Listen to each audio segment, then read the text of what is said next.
Ал егер сен арабша мәтінмен айтатын болсаң, бисмилля Аллаху акбар деген жүрмейді, ол қате болып қалады. Кешегіде мысалы құрбан айт өтті ғой. Құрбан айт өтті, маған бір сұрақ келіп түседі. Ең қызық нәрсесін айтайын сіздерге. Сұрақта мынандай сұрақ болады. Мен мал сойған кезде бисмилля Аллаху акбар десем болды ма дейді. Негізінде, егер де Алланың атымен бастаймын деп қазақша айтсаң, бол жеткілікті.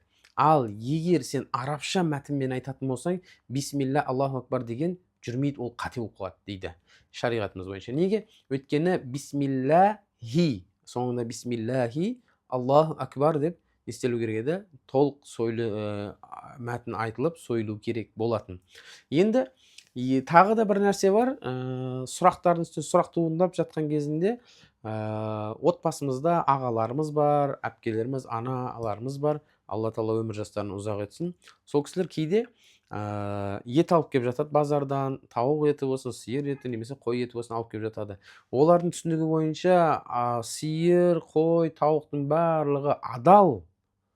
Бірақ олар ойлайды, адал болса болды, оларды жеу үшін Алла тағала бізге берді ғой, сол үшін жейміз деп түсінеді да. Бірақ мәселе оның харам деп тұрған ешкім айтпаймыз, сиырды да, қойды да Алла тағала бізге адалдық берген. Бірақ оны дайындалу жағы, немесе оны сойып етке бізге ет қылып беру жолы дұрыс болмай қалып жатады. Мысал ретінде, нан адал, сізбен бізге нанды әкеп берсе, бірақ та ол нанды ұрлықпен әкеп берсе, ол дұрыс болмай қалады. Түсінесіз ба? Сол секілді ет алған кезінде де ол етте адал, бірақ ол еттің сойылу жолы, яғни бисмилля Аллаху акбар деп сойылмағандықтан, немесе Алланың атымен соямын деп жаңағыдай соймағандықтан, ол етті мұсылмандар үшін жеуге болмайтындығы бар.